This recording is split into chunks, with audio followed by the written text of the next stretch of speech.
우리나라 여성이 가장 많이 걸리는 암은 유방암입니다. 유방암은 상대적으로 사회활동이 활발한 젊은 환자가 많기 때문에 치료 후에도 예후 관리가 특히 중요한데요. 오늘 바이오 위클리에서는 유방암 예후 진단 서비스를 통해 재발 확률을 예측하는 젠큐릭스의 조상래 대표이사 그리고 이를 취재한 이성규 기자와 함께 자세한 내용 알아보겠습니다. 두 분 어서 오십시오.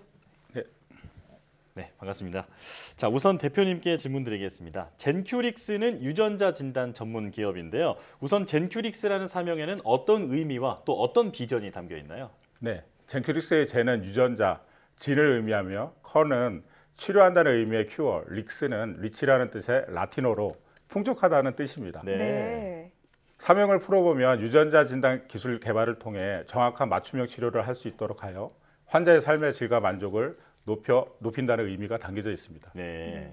암 환자의 경우 항암제를 무작위적으로 투여했을 때 실제 항암제 효과가 있는 환자는 평균 20%에 불과하고 나머지 80%는 항암제의 부작용만 겪게 됩니다. 네. 유전자 진단을 통해 항암제 효과가 있는 20% 환자를 미리 선별하여 맞춤형 치료를 할 수 있다면 항암제 효과를 극대화함과 동시에 불필요한 항암제의 남용을 막을 수 있어 환자의 수명과 삶의 질을 크게 높일 수 있습니다. 네. 젠큐릭스의 비전은 혁신적인 진단 기술을 개발해 치료의 효과를 극대화하고 환자의 삶의 질을 획기적으로 개선하는 것입니다.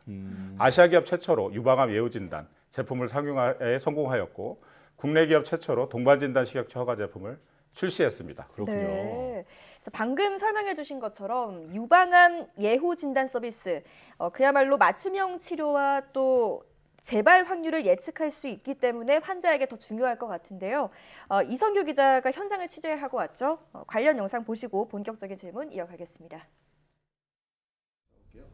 이게 이제 유방암 예후 진단 검사잖아요. 예. 어떤 원리로 우리가 알 수가 있는 거예요? 예, 저희들이 독자적으로 발굴한 유방암 예후에 관련 유전자를 RNA 발현량을 측정해서 그 RNA 발현량을 기반으로 해서 알고리즘을 개발했습니다. 그 알고리즘을 가지고 점수를 매기고 그 점수에 따라서 그 유방암 환자가 그 10년 후에 재발할지 안 할지를 보고 저위험군, 고위험군으로 구별하는 검사입니다.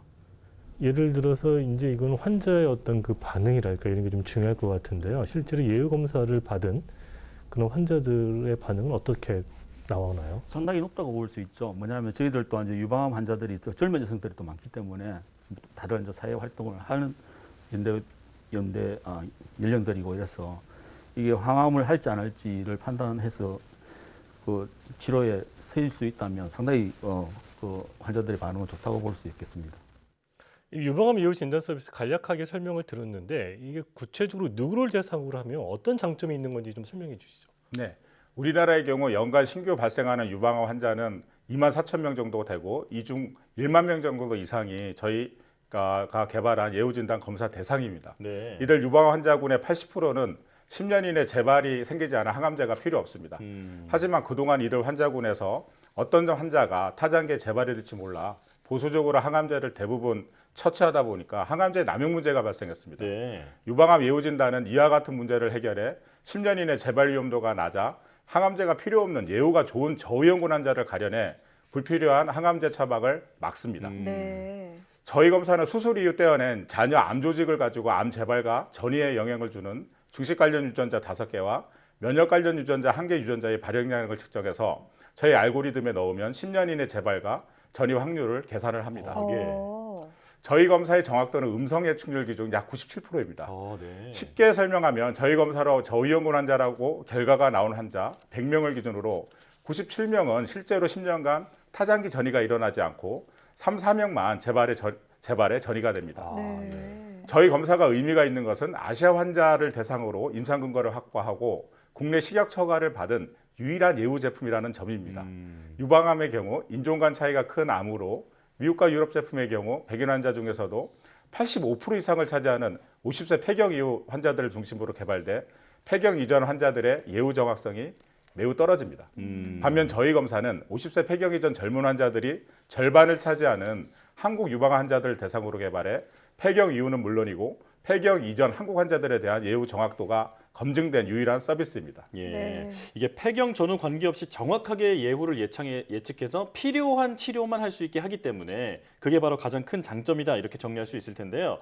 자, 그런데 암은 예후 진단도 중요하지만 조기 진단도 꼭 필요하잖아요. 이 젠큐릭스가 간암 조기 진단 서비스도 준비하고 있는데 어떤 내용인지 영상을 보고 대담을 이어가도록 하겠습니다. 지금 이게 이제 간암에 걸렸는지 안 걸렸는지 예. 조기 진단을 예, 한 거의 데이터잖아요. 예, 예를 들어서 이 사람이 간암에 걸렸다. 예. 어떻게 확인해 보시는 거예요? 예. 저희 바이오마커는 간암 특이적 바이오마커는 DNA 메치라 정도를 보고 알 수 있는 겁니다. 이거 보시는 바와 같이 간암 환자에서 상당히 높은 수준의 그 메칠레이션을 보여주고 있기 때문에 이 메칠레이션을 잘 검출할 수 있으면 이 사람이 액체 생검으로 간암이 걸렸다 이렇게 알 수 있습니다. 예를 들면은 이게 이제 DNA가 메티라가 어느 정도 됐는지를 보고 간암인지 아닌지를 보는 건데 예, 예를 들면 이게 간암이 아니라 다른 암에서도 이런 메티라 정도가 나오면 예. 이게 실제로 간암인지 다른 암인지 분간 못할 수가 있잖아요. 예. 그럼 이 메티라 되는 거는 간암에만 특이적으로 예, 되는 건가요? 예, 그렇죠. 조기 진단을 위한 그 선별 검사는 상당히 암 특이적 바이오마커를 구별하는 게 상당히 중요한 것입니다. 그래서 저희들은 보는 바와 같이 그 탐에서는 거의 메치라되지 않는 반면에 간암에서는 높은 수준의 메치라된 걸 봐서 이 사람이 혈액에서 만약 DNA 메칠레이션이 검출된다면 이 사람은 간암에 걸렸다고 볼 수 있겠습니다. 지금 이 조기 진단, 간암을 대상한 조기 진단이 정확도라 그럴까? 어느 정도 수준으로 우리가 봐야 돼요? 저희들 지금 아직 임상 시험 전인데요. 저희들을 뭐 조직이나 이 다양한 방법으로 검출을 했을 때 거의 95% 이상의 정확도를 가지고 있다고 볼 수 있습니다. 대표님, 이 간암 조기 진단에서 DNA 메티라 정도를 보고 이제 그 판별하는 거잖아요. 이 DNA 메티라 좀 용어가 어렵거든요. 조금 쉽게 풀어서 설명을 해주시고 이 장점은 또 뭐가 있는지 기존 영상 진단과 비교해서 그 부분도 좀 설명해 주시죠. 네. 메틸이라는 인체가 유전자 발현을 조절하는 방법입니다. DNA에 메틸기를 붙여 특정 유전자의 발현을 막는 일종의 브레이크라고 생각하시면 좋을 것 같습니다. 예. 예를 들어 특정 암 억제 유전자 부위에 메틸화가 일어나면 암 억제 유전자가 제 기능을 하지 못해 이 세포는 암세포가 됩니다. 네. 특정 암세포에서 메틸화가 되어 있는 DNA 부위, 즉 메틸화 바이오마커를 발굴하고 조기 암 환자 혈액에서 미세하게 떠돌아다니는 암 유전자의 절편이 존재하는지를 초민감한 디지털 PCR을 통해 임상 검증을 통해 제품 개발을 하고 있습니다. 기존의 조기 진단법은 영상 이미지를 통해 암 종양을 찾아내는 것인데 영상 진단으로 확인될 정도면 암 진행이 많이 되었다는 것을 의미합니다. 네. 조기암의 경우 메티라 확인은 영상 진단보다 6개월 이상 먼저 확인이 가능하다 알려져 있습니다. 극미량의 표적 DNA를 검출할 수 있는 디지털 PCR을 이용해 혈액에서 특정 암의 존재 여부를 알 수 있는 메티라 바이오마커를 확인할 수 있다면 기존의 영상 진단을 포함한 다른 조기 진단보다 정확도가 높은 제품을 만들 수가 있습니다. 네. 저희가 가장 진도가 빠른 것은 혈액 기반으로 간암 조기 진단으로 소규모 임상에서 이제 검증이 되었고요. 식약처 허가를 위한 대규모 임상에 들어갈 예정에 있으며 연내 허가를 완료를 목표로 하고 있습니다. 네. 두 번째로 저희 대장암 조기 진단 검사도 이제 개발이 완료돼서 허가를 위한 임상을 준비 중에 있습니다. 지금 이제 예후 검사하고 조기 진단 검사에 대해서 설명을 들었는데 이 암은 동반 진단이라는 것도 있잖아요. 이 동반 진단이라는 거는 환자에게 가장 효과가 좋은 그런 표적 항암제를 찾기 위한 진단 이렇게 볼 수 있는 건가요? 네, 그렇습니다. 과거 1세대 항암제는 암세포뿐만 아니라 정상세포에 대해서 독성 또한 매우 강해서 부작용이 심한 단점이 있었습니다. 예. 이 같은 문제를 해결하기 위해 암을 일으키는 특정 암 단백질을 공격하는 2세대 항암제가 이제 개발이 됐는데 이를 표적 항암제라고 합니다. 네. 그런데 그 표적 항암제에도 세부 종류가 있어서 어떤 표적 항암제를 사용하는 것이 좋을지는 환자군의 그 유전자에 따라서 선별하여 치료하는 것이 매우 중요합니다. 예. 이게 바로 동반 진단입니다. 동반 진단은 규제 용어로서 특정 약물을 처방하기 위해 동반되는 필수 진단을 말합니다. 네. 이전에는 의사의 경험으로 약물을 정하고 처방이 이루어졌다면 이제는 동반 진단 결과에 따라 항암제 처방이 바로 결정이 됩니다. 현재 쓰이는 항암 치료제 중 치료 효과 반응률이 불과 2%에 불과한 항암제도 있습니다. 말 그대로 100명 중 2명만 효과가 있다는 것입니다. 예. 환자들 입장에서는 새로운 신약 개발 소식이 들리면 신약을 무조건 사용하기를 희망하지만 네. 만약 동반 진단이 없다면 큰 비용을 들여 항암제 신약을 사용했음에도 불구하고 효과는 못 보고 부작용만 겪는 경우가 다수입니다.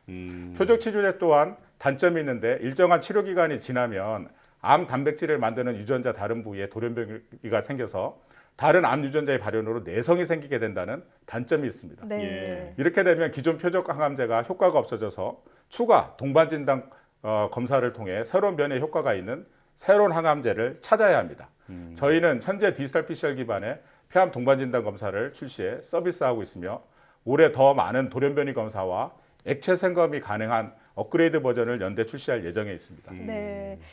환자 맞춤형 치료를 위해서 꼭 필요한 기술이라는 생각이 드는데요. 자, 마지막으로 국내 바이오 산업 발전을 위해서는 건실한 바이오 생태계 조성이 중요합니다. 조언해 주실 말씀이 있으시다면요. 네. 바이오 산업은 첨단 기술들이 각축을 벌이는 글로벌 경쟁 구조로 가고 있습니다. 이번 코로나19 경우를 보도 치료제와 진단 분야 모두 남들보다 조금 먼저 개발에 성공하고 허가를 받는 회사의 커다란 혜택이 쏠릴 수밖에 없는 구조입니다. 네. 코로나 사태를 겪으면서 많은 국민이 바이오 산업의 중요성을 다시 한번 실감하셨을 겁니다. 예. 글로벌에 도전하는 기존 바이오 회사들과 새로운 스타트업이 창업해 이들이 살아남을 확률을 높이고 더 많은 국내에서 바이오 유니콘 기업들이 나오기 위해서는 안방인 국내 시장에서만큼은 상용화를 달성할 수 있는 가감한 지원과 규제 선진화가 필요하다 생각합니다. 또한 성공 관련에 들어선 바이오 제약사들이 포스트 코로나 이후 새로운 기술과 파이프라인 확보를 위해 국내 유망한 바이오 회사의 가감한 투자와 인수 합병을 통해 활력을 불어넣는 것 또한 매우 중요하다 생각합니다. 예. 바이오 생태계에 우수 인재들이 더욱 몰릴 수 있도록 다양한 바이오 회사들의 성장 스토리와 창업 성공 사례들이 나올 수 있기를 희망합니다. 네. 네. 자, 사실 코로나 백신을 개발한 모더나도 작은 제약사였지만 이 기술력과 또 그리고 제도적 지원이 만나서 스타덤에 오른 기업이잖아요. 자, 우리 바이오 산업계에서도 그런 유니콘 기업들이 많이 나오기를 기대하겠습니다. 그리고 또 젠큐릭스의 앞날도 응원하겠습니다. 네, 지금까지 조상래 젠큐릭스 대표이사 그리고 이성규 기자와 함께했습니다. 두 분 고맙습니다. 네, 감사합니다.